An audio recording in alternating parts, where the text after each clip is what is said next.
In the far reaches of the galaxy, long before humanity ever sent ships to the stars, there were whispers, quiet, desperate whispers about a race that moved like shadows and struck like fire. They were the Dran, and wherever they went, silence followed. Civilizations fell, planets burned, whole species vanished without a trace. No one knew where they had come from or what drove them to such cruelty. The only thing anyone knew for certain was that once the Dran arrived, nothing was ever the same again. They weren't just conquerors, they were annihilators.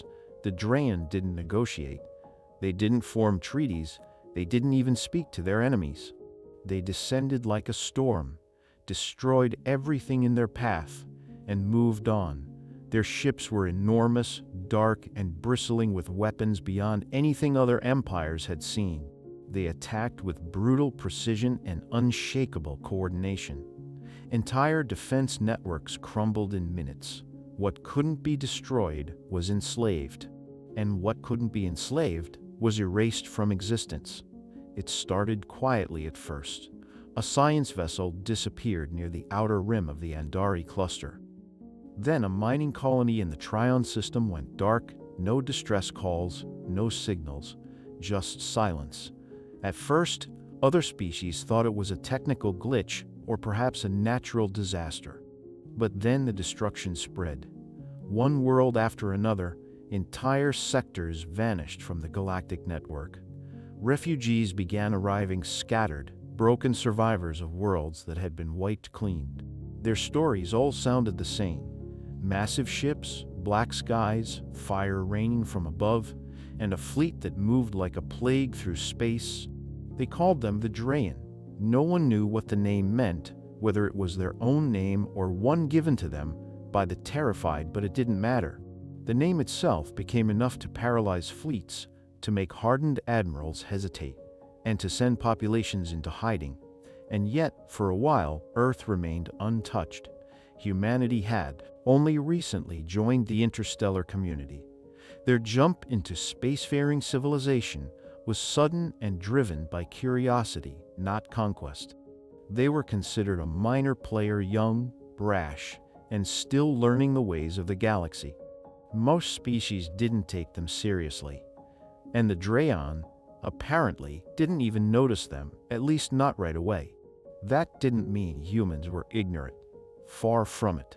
Humanity watched closely as the Dran carved a trail of destruction through the stars. They analyzed every scrap of data, pieced together every refugee report, and tracked every destroyed sector.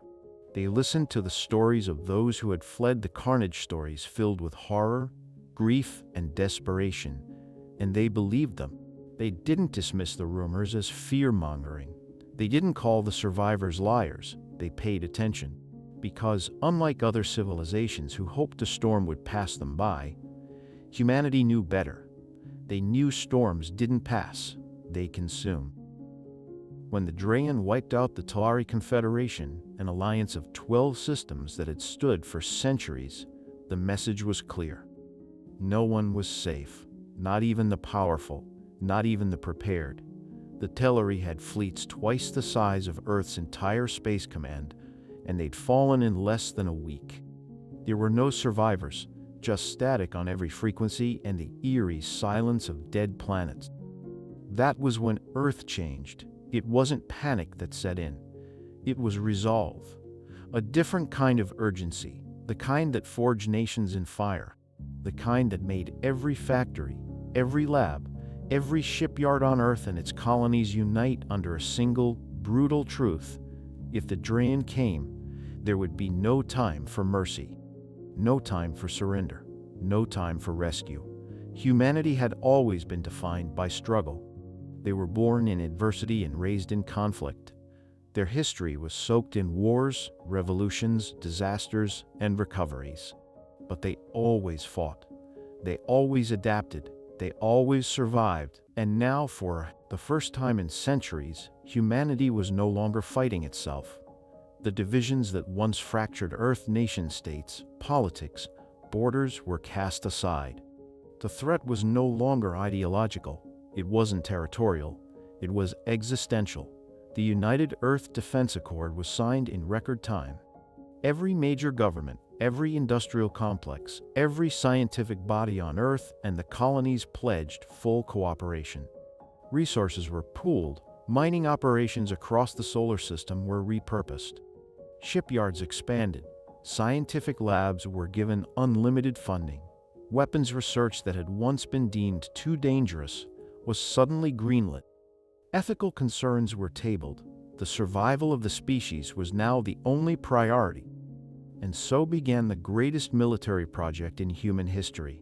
The world called it Project Vanguard.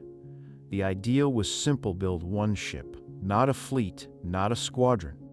One ship massive, terrifying, and capable of doing what no other ship in the galaxy could: go head-to-head with the Dran.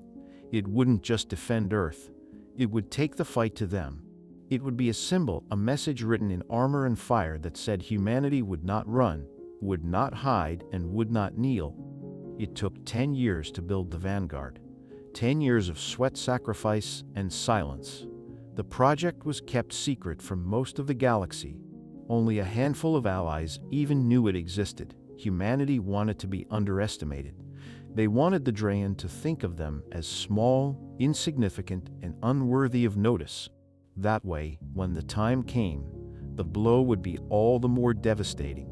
As the Vanguard neared completion, so did the inevitable. The Dran turned their attention toward Earth's sector. Border systems began to fall. Colonies close to Dran occupied space, reported sightings of black fleets on the horizon. Probes stopped returning data. Then the Dran came into view on long-range sensors, moving fast, moving straight toward Earth. But this time, something was different. Instead of panic, humanity responded with precision. Evacuation drills became activation protocols. Military bases went on full alert. Supply lines snapped into place, and above Earth, docked at the orbital shipyard, the Vanguard awoke. Crewed by the best soldiers, engineers, and tacticians humanity had to offer, it launched without fanfare, no speeches, no public announcements, no farewell ceremonies. It simply vanished into deep space, its course set for the heart of the Dran Empire. And as it left, the people of Earth watched the sky in silence. They knew the Vanguard might never return, that it was a suicide mission, a desperate stand, but they also knew this: humanity was no longer prey. They had chosen to fight, not because they believed they would win, but because it was the only path left worth taking. For generations, the Dran had ruled the stars with fear. Now, for the first time, they would feel something else: the quiet, focused fury of an entire species refusing to die. And somewhere in the blackness of space, a single transmission echoed across the void, bouncing between stars and satellites, picked up by Dran scouts and passed on through command lines until it reached the highest echelons of their empire. If their blood didn't boil under the black suns of Nara, ours will make a fine substitute. The message was simple. It wasn't a plea or a warning. It was a promise. And it was only the beginning. In the shadow of an oncoming storm, when the future of Earth hung by a thread, the world responded not with fear, but with fire. The Dran were coming. Humanity had no illusions about what that meant. There would be no negotiations, no peace accords, no mercy. The only question that remained was, would Earth fall quietly, or would it fight with everything it had? The answer came in the form of steel and fury, a ship unlike anything ever built by human hands. It would not be just another vessel in a fleet. It would be the fleet, the shield, the spear, the line that would not break. They named it the Vanguard. At first, it was just an idea, desperate, radical, and impossible. A single warship, massive in scale, designed to go up against an entire empire, not just to survive, but to win. To strike at the heart of the Dran with such overwhelming force that even the gods of destruction would tremble. Some called it madness, others called it suicide. But behind closed doors, Earth's top engineers, scientists, and military leaders called it Project Vanguard. It became the greatest industrial undertaking in human history, bigger than any dam, space station, or global defense system ever conceived. The construction began in Earth's orbit, where gravity would not slow them down. Hundreds of orbital platforms were linked together to form a sprawling shipyard. Materials were hauled in from every corner of the solar system: titanium from Mars, heavy metals from the asteroid belt, fusion cores from Europa. Every space elevator on Earth ran at full capacity. Every launch window filled. Factories operated non-stop, producing parts with sub-millimeter tolerances. AI systems coordinated the logistics. Human minds made the decisions.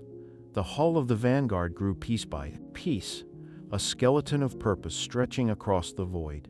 Within months, the shipyard became a second sun in the sky, a point of light that moved with eerie determination. Civilians on Earth looked up and whispered prayers. Children memorized its shape. News channels speculated about its power. But the truth of the ship, the classified details, remained known to only a handful of people. Its design was terrifying in its precision. Over 5 kilometers long, the Vanguard's outer hull was layered with reflective composites and self-healing armor. Its shields could withstand direct hits from solar flares. Its engines operated on a hybrid fusion antimatter cycle, capable of near-relativistic acceleration. It could cloak, disappear from sensors, and travel vast distances in silence. But it wasn't just speed or stealth that made the Vanguard deadly. It was its arsenal. The ship carried rail cannons that could punch through a moon, plasma torpedoes that warped the space around them, energy beams that burned brighter than the sun. Every weapon system was designed to be redundant, self-repairing, and adaptive. Integrated AI managed targeting and real-time damage control. More than 1,000 drones were stored on board, autonomous, learning machines built to think, evolve, and kill without hesitation. It was more than a ship. It was a statement, a final answer to the Dran threat, and it had to be perfect. Captain Marcus Locke had been chosen to lead it, selected not because of politics or rank, but because of history. He was a soldier's soldier, a man who had earned every stripe, every scar, through a lifetime of sacrifice. He had fought in the Martian skirmishes, survived the collapse of the Polaris outpost, and led the evacuation of Ceres. His tactical mind was razor-sharp, but it was his resolve, cold, unshakable, that made him the right man for the job. He oversaw the final phase of the Vanguard's construction from the command deck of Earth's orbital defense station. Every bolt that went in, every system test, every simulation, he watched it all. When the time came to select his crew, he didn't choose the most decorated. He chose the most reliable.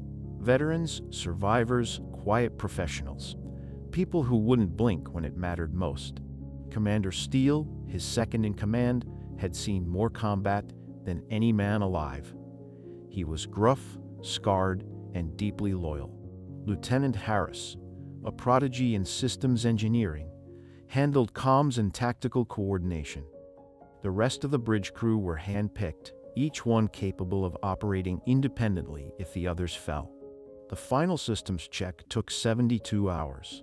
There were no errors. When the Vanguard powered up for the first time, its engines lit up the darkness like a second dawn.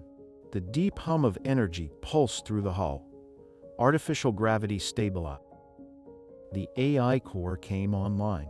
Every console lit green. It was ready. There was no ceremony, no grand speeches, only a quiet moment as the crew took their places for the first time. Captain Locke stood on the bridge, hands behind his back, eyes fixed on the stars ahead. Around him, the hum of machines and quiet breathing. No one spoke. Then, a single order: release docking clamps. The Vanguard detached from the shipyard with a silent grace. It drifted into position, aligned its trajectory, and ignited its engines. Within seconds, it was gone, a blur of motion streaking into deep space. Humanity held its breath. Back on Earth, the news spread in whispers. The ship was gone, vanished into the dark, heading straight into the Dran zone. No one knew if it would ever return, but everyone knew why it had gone. It wasn't a preemptive strike. It wasn't even revenge. It was survival. For too long, the Dran had spread unchecked. They moved like a cancer through the stars, and every world they touched withered and died. Humanity refused to be next. They would not build bunkers. They would not wait to die. They would stand. And the Vanguard was the tip of that spear. As the ship traveled through uncharted systems, its stealth systems activated. Every energy signature dampened, every signal blocked. To the Dran, it was as if nothing was coming, just empty space, silent and cold. But behind that silence was something worse. Resolve. The Vanguard didn't carry flags. It didn't broadcast messages. It didn't offer terms. It was built for one purpose: to strike at the heart of the enemy and end them.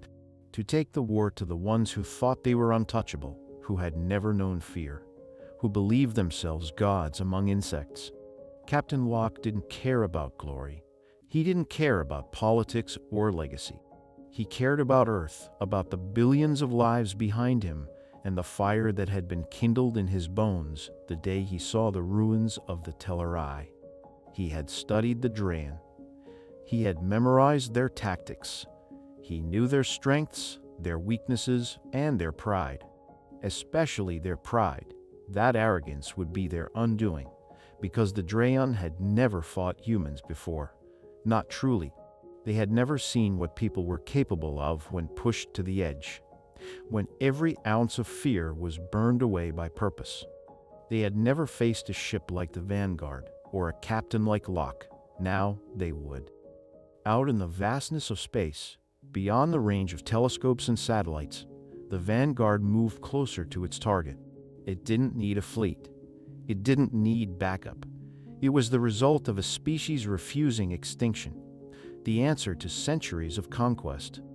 And as it accelerated toward Dran territory, every man and woman aboard knew one thing: this was no longer just about survival. It was about sending a message. You don't terrorize the galaxy without consequence. You don't burn worlds and expect silence. Not anymore. The Dran were arrogant. That was their greatest strength, and now it would be their fatal flaw. For centuries, their empire had expanded without resistance. Their fleets crushed opposition with mechanical efficiency. Their war machines were flawless, their technology terrifying. Planets fell not just because of the firepower the Dran brought, but because no one believed they could be stopped. Their outer defense grid was a masterpiece of brutality. Spanning several light minutes in diameter, it was made up of thousands of automated battle stations, orbiting weapons platforms, mobile mines, and sensor beacons, all linked by a central AI designed to detect and destroy anything that came too close. It was said that no fleet had ever reached Dran space without being vaporized first. No probe, no scout, no exploratory vessel ever returned from the outer rim. The grid didn't just protect Dran space, it erased threats from existence. But the Dran had never encountered a threat like the Vanguard. It arrived without warning, unseen, unheard, undetected. The ship's cloaking system didn't rely on hiding heat or light signatures. It bent sensor logic. Quantum dampeners scrambled scans before they could reflect. Electromagnetic null zones swallowed energy pulses. To every Dran satellite and orbital scanner, the area was just space. Empty, black, and still. Inside that emptiness, the Vanguard moved like a predator in the dark. Approaching the grid perimeter, Lieutenant Harris reported from the comms station, eyes locked on the display. His voice was steady, crisp. No tension, no fear, just focus. Captain Locke stood at the center of the bridge, arms folded, eyes unblinking. The view screen showed nothing but stars, but he knew better. Just beyond their visual range, death waited the Draen's finest deterrents, floating like teeth in the dark. "Hold position," Locke ordered. "Initiate full stealth envelope." The Vanguard shimmered. Its hull adapted, absorbing stray energy, reshaping its silhouette to match the radiation background of deep space. Even the light seemed to hesitate near the ship. For a moment, it wasn't just hidden, it was gone. The Dran thought their grid was impenetrable because no one had ever breached it, but they had never faced a ship designed not to destroy defenses, but to hijack them. "Deploy spikes," Locke said. Several compartments along the Vanguard's sleek black hull opened silently. From within, dozens of black, dart-like projectiles launched into the void. They moved slowly at first, drifting along harmlessly like debris, but then they activated, steering themselves toward Dran installations, attaching like parasites to the underbellies of turrets, hulls of patrol ships, and the sensor spires of battle platforms. These weren't conventional weapons. They weren't bombs or torpedoes. They were infiltration devices, each equipped with a micro-AI, encrypted hacking protocols, and adaptive cloaking. Once attached, the spikes began to burrow into Dran systems, bypassing security, analyzing code, and rewriting commands line by line. "We're in," Harris confirmed after a few tense moments. "Spikes are burrowed. Systems are responding. We have partial control of grid assets." Locke gave a nod. "Expand to full control. I want every platform under our command." One by one, icons on the tactical display turned green. Battle stations powered down their weapons. Sensor arrays went blind. Mines armed themselves, but for the wrong side. Patrol ships, still unaware of the breach, continued their routes as usual, completely oblivious to the fact that their onboard systems were now being puppeteered by the enemy. It was surgical, quiet, efficient. The bridge was silent, except for the soft clicks of controls and the low hum of systems working in perfect synchronization. And then, the command came.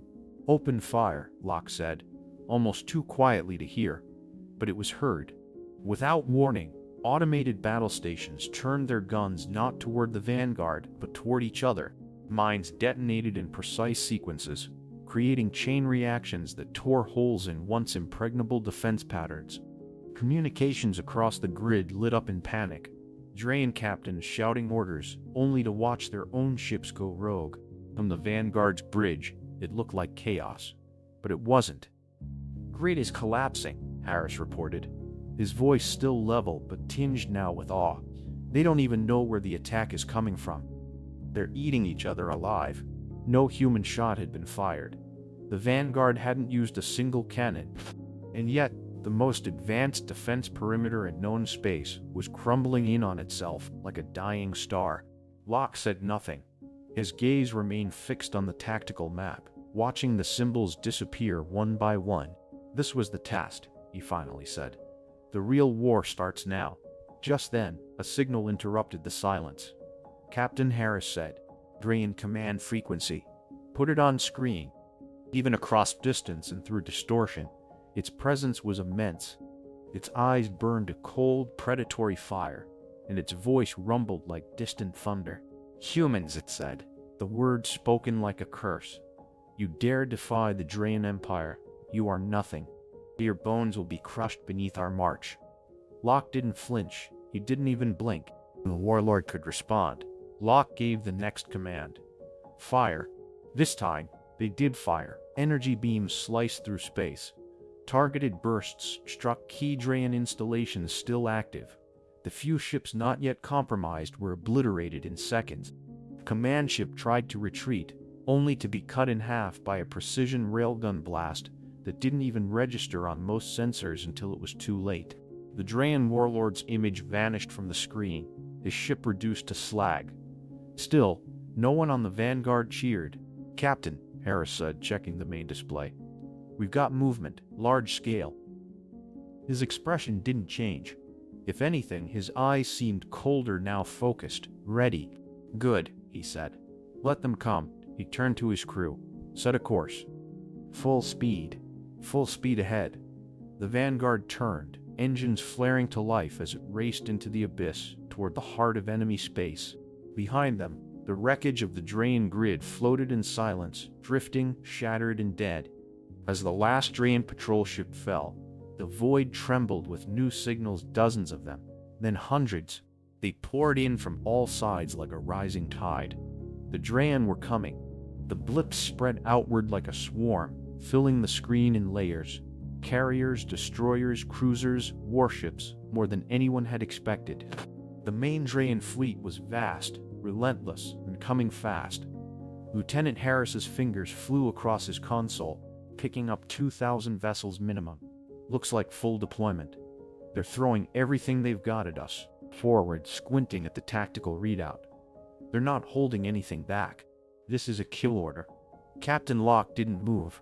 He stood with arms behind his back, jaw tight, watching as the red wave grew. Then we don't hold anything back either. No one on the bridge flinched. One impossible fight. But they had trained for it. Lived for it.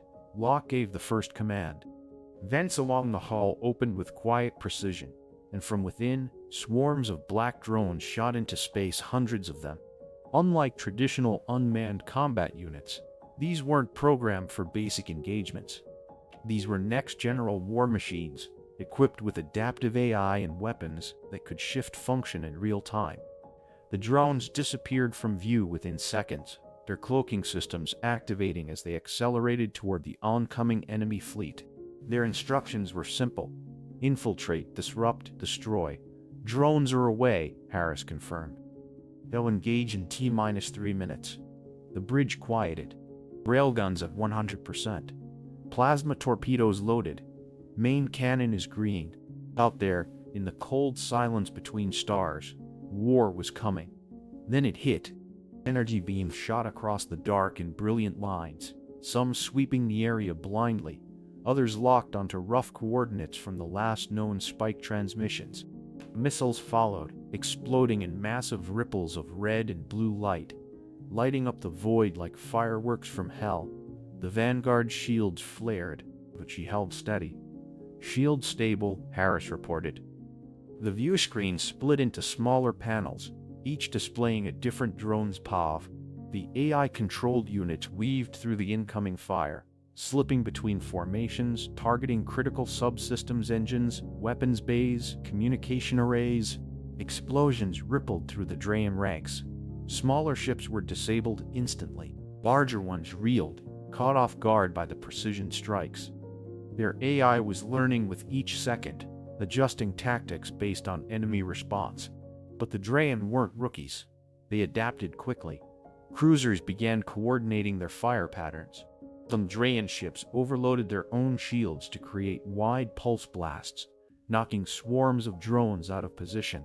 For every 2 ships the drones disabled, 1 unit was lost, then 2, then 5. Drone losses are mounting, Harris said, 30% down. They've done their job. He tapped a sequence on his console, switching the main display to show a different view, microscopic in scale. No bot clouds. Unknown to the Dran, every downed drone had released a payload, a swarm of nanites. They were invisible, untraceable, and deadly. They slipped into hull breaches, ventilation shafts, data ports. Once inside, they began their silent sabotage. Power systems flickered.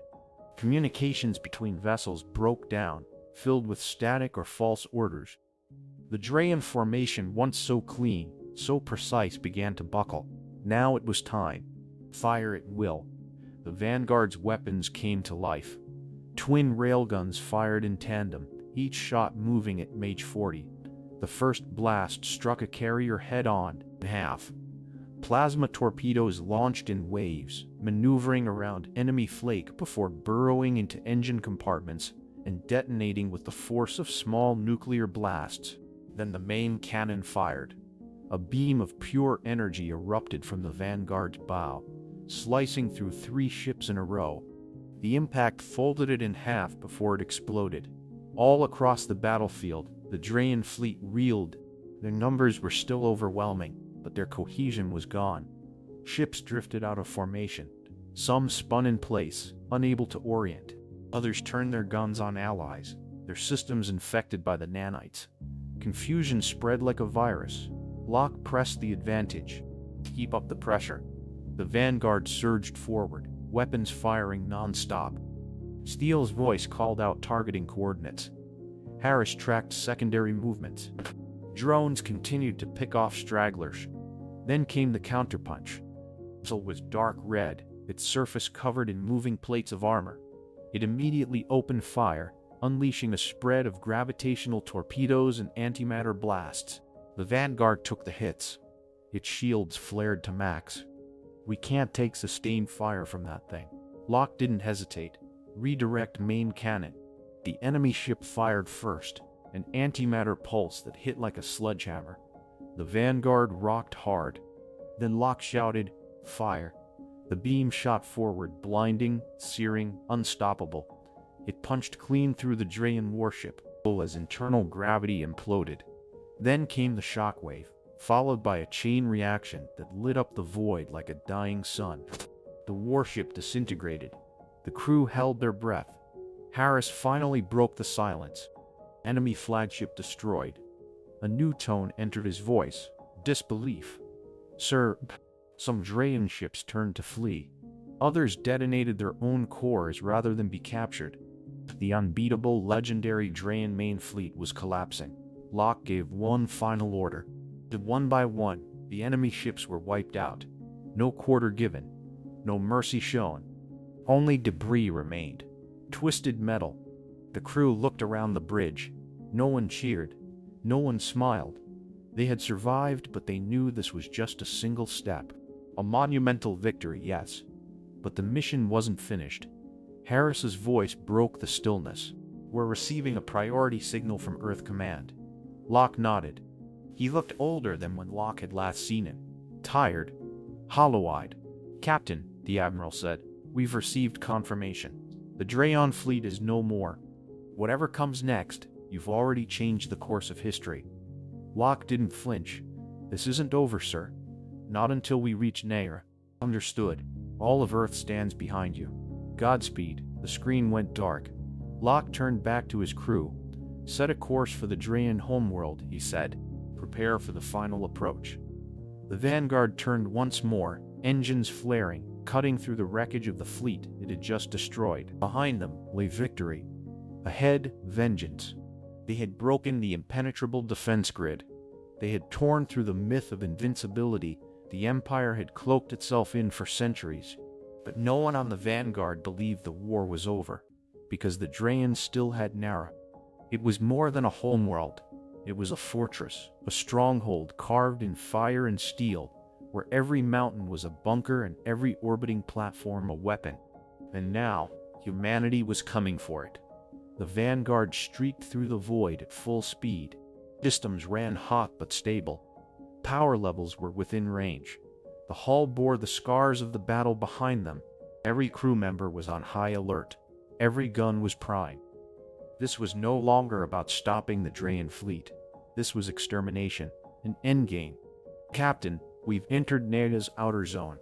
Orbital scans coming online." The view screen adjusted. For a moment, there was only the blackness of space. Then the planet came into view. It looked like hell.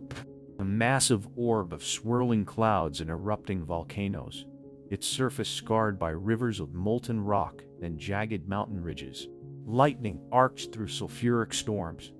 The atmosphere was choked with ash and smoke. Orbiting above the chaos were hundreds of defense platforms, arranged in layers like rings of teeth around a snarling maw. Nara didn't just look dangerous, it radiated. They turned the whole damn world into a war machine. Locke's voice was steady. "Let's dismantle it. And they need delivery systems ready on standby." "Good," Locke said. "Deploy the nanite cloud. Let's crack the shell." Ellie, hundreds of release ports opened. Swarms of nanites, microscopic machines designed for sabotage and disassembly flooded into space. They moved invisibly, slipping past sensor arrays and energy fields, latching onto orbital defenses and eating them from the inside out. One platforms powered down mid-charge. Missile silos locked up. The Vanguard didn't fire a single shot. It didn't have to. The enemy's defenses were being disassembled molecule by molecule. Outer ring is compromised, Harris confirmed. Prepare firing solutions for surface targets. The ship surged forward, entering the upper edge of Nara's atmosphere. Turbulence rocked the hull as it broke through the upper layers of storm, but the shields held. Below them, the surface came into clearer view. The Dran had transformed their planet into a warscape. Massive structures jutted from the ground like blackened bones, fortresses, factories, and superstructures, all bristling with weapons. Rivers of fire ran between mountain ranges. Troop carriers launched from underground bays. Atmospheric fighters rose from hidden hangars like a swarm of insects. The whole planet was coming to life. Contact, Harris said. Enemy air units approaching fast. No mercy. Anti-air turrets extended from the Vanguard's underbelly, locking onto the swarm of Dran interceptors. The first barrage was swift and brutal. Dozens of fighters disintegrated before they even made it within weapons range. The few that got close enough fired blind volleys, most of which scattered off the Vanguard shielding. A few struck the hull, but they bounced off like pebbles on a tank. Enemy fire ineffective. We're within range of the main structure. On the view screen, a massive fortress came into view. It dwarfed every other building on the planet, a pyramid of steel and black stone, glowing with internal energy. At its peak was a dish-like structure, humming with power. Looks like a superweapon, Steele said. They're trying to charge it. They won't get the chance, Locke said. Full spread. The Vanguard's main cannon swiveled into position. Missile bays opened. Plasma charges began to build. Then, without warning, the fortress fired. A colossal beam of energy ripped through the atmosphere, hitting the Vanguard square across the forward shields. The entire ship shuddered. Alarms blared. Lights flickered. The crew grabbed onto rails and consoles. Another hit like that, and we're compromised. Locke clenched his jaw. Fire everything. The main cannon discharged, unleashing a beam that punched through the storm and hit the fortress dead on. At the same time, a barrage of torpedoes followed, spiraling through the sky like falling stars. They hit seconds later. A shockwave of flame and debris spread out for miles, leveling everything in its path. Target destroyed, Harris confirmed. We're clear. He turned back toward the view screen. Scan the surface. Captain, I'm picking up multiple energy surges. All over the planet, I think. They're activating a self-destruct protocol. Steele's head snapped around. They've routed power into the core if they detonated. Locke didn't need to hear the rest. If the Dran destroyed Nara, the shockwave could devastate nearby systems. Earth might be caught in the outer range, billions of lives at risk. This wasn't scorched Earth, it was cosmic spite. We drill in and disrupt the chain reaction. That's a narrow shot, Harris warned. If we miss, we won't. Targeting lasers locked onto coordinates deep below the surface. Triangulated based on geothermal spikes, the cannon recharged. Firing in 3, 2, 1. The shots hit hard, drilling through rock, magma, and reinforced crust. There was a long moment of silence. Massive fissures split across the planet's surface. Fire erupted from the cracks. Mountain ranges buckled and collapsed. Volcanoes went quiet, then exploded from internal shock. And then, slowly, the readings stabilized. The reactions halted, Harris said, eyes wide. They failed. But the planet's tearing itself apart. Yeah, Steele said, watching as landmasses shifted and broke. It's not going to last much longer, full reverse. Get us out of the blast radius. The Vanguard turned hard, engines roaring as it pulled away from the dying planet. Behind them, the surface crumbled, cities falling into oceans of lava. From orbit, it looked like the end of the world. The Dran homeworld, once the cradle of a ruthless empire, was dying. As the ship cleared the upper atmosphere, the planet imploded, triggering a massive explosion that sent a shockwave racing through the stars. The Vanguard was caught in the outer edge, its shields flaring violently, systems rattling. Nothing remained but dust and silence. The bridge sat in awe. They had brought death to the planet that had birthed an empire of terror. They had stopped the last gasp of vengeance. They had won not just a battle, but the war. Captain Locke stood still at the center of the bridge, staring at the empty space where Nara had once been. A graveyard now. A warning forever. It's over, he said. And for the first time, no one disagreed. The fire had faded. The debris fields no longer glowed. The sensors stopped screaming warnings. And for the first time in what felt like a lifetime, there was stillness. Nara, the Dran homeworld, was gone. The Vanguard drifted in orbit where the planet had once loomed, a great void now yawning in its place. Beneath them was nothing but fragments, pieces of mountains, slag defense platforms, and shattered remnants of a civilization that had once believed itself invincible. Inside the ship, the crew moved slowly, methodically. They checked systems, patched hull damage, and monitored long-range signals. The adrenaline had worn off, replaced by a heavy silence that settled over the bridge like fog. Captain Locke stood at the center of the bridge, unmoving. His eyes were fixed on the empty space ahead, but his mind was somewhere else. Not in the wreckage, not in the data feeds, but back on Earth. Back where this all began. Behind him, Commander Steele broke the silence. Engineering reports were stable. Hull integrity at 79%. Shields are holding. No energy signatures. Not even lifeboats. It's over. Steele glanced at the tactical screen. All that fear they built their empire on. And they never saw this coming. There was nothing more to add. The Dran were extinct. Not by genocide, but by the natural conclusion of their own choices. For centuries, they had ruled by fear, consumed worlds, enslaved peoples, and wiped out anything that challenged them. In the end, they had tried to destroy everything, including themselves, rather than face defeat. But humanity hadn't given them the choice. A light blinked on the console. Incoming transmission from Earth Command, Harris said. Patch it through. The view screen flickered to life, revealing Admiral Graves. The weight of command, of survival, had carved deep lines into his face. Captain, he said, voice rough with emotion. We received the final telemetry an hour ago. Nara is confirmed. Graves nodded. You've changed everything. The entire Galactic Council is in shock. The Dran were the nightmare no one wanted to face. And you faced them. With one ship. That's what makes it matter. There was a long pause. Earth is preparing for your return, the Admiral said at last. When you're ready, set course. You're coming home. Oh, it sounded distant. Fragile. Real. And a course for Earth. Aye, Captain, Harris said. The engines powered up.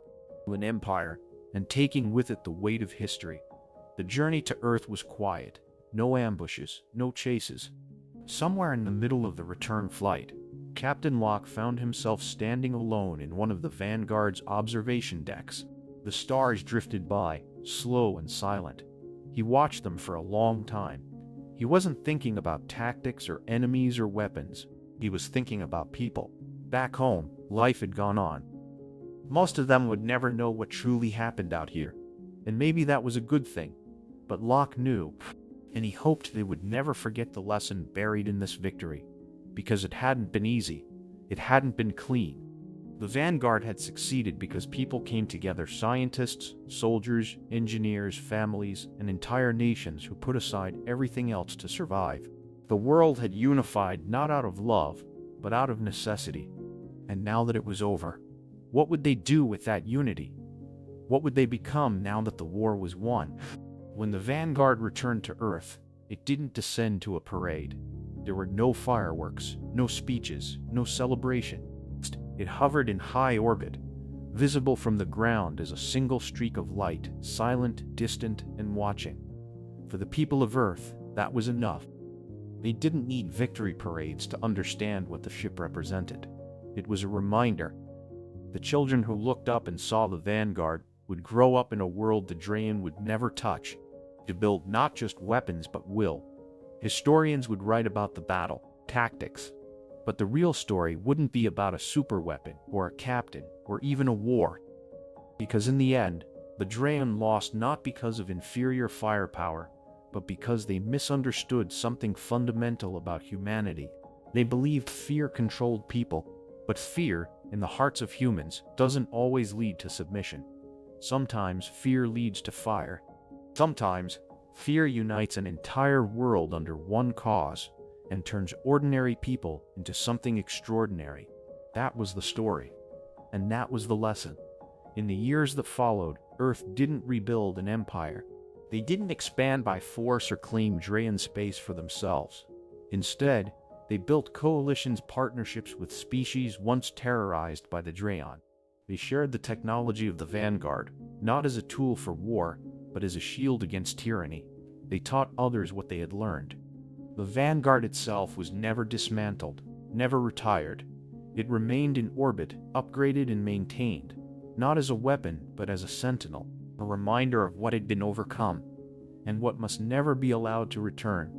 He returned to a simple life in the mountains of the old world, where he could walk under the stars without hearing the sound of alarms.